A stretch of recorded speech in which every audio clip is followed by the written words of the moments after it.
नमस्कार आपण को कृतिशा ब्लॉग को स्वागत। आजिर गपटीर ना निया बुलाइला भुआ।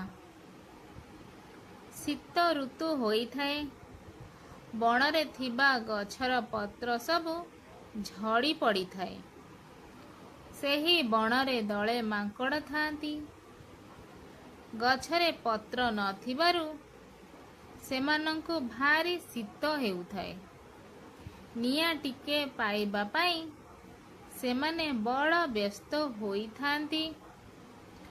एही समयरे दिने अंधार रातिरे सेमाने बणरे निया टिके उड़ी जाउथिबार देखिले।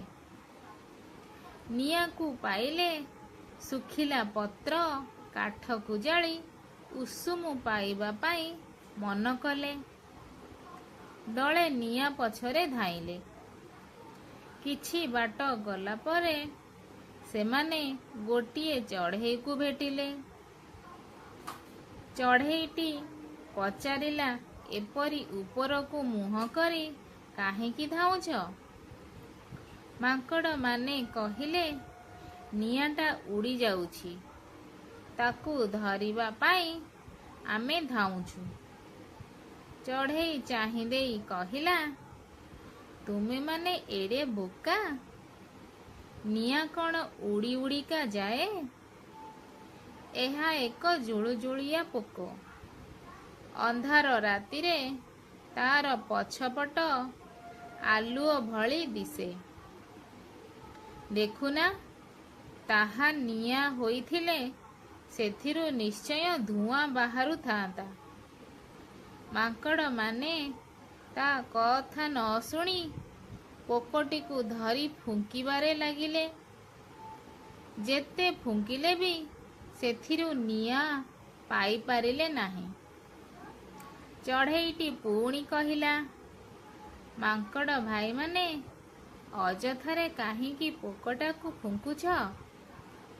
सेथिरु कौन निया बाहारिबो? मांकड़ माने ता कथा शुणिबाकू प्रस्तुत नथिले। सेमाने फुंकी फुंकी हालिया होई जाइथिले।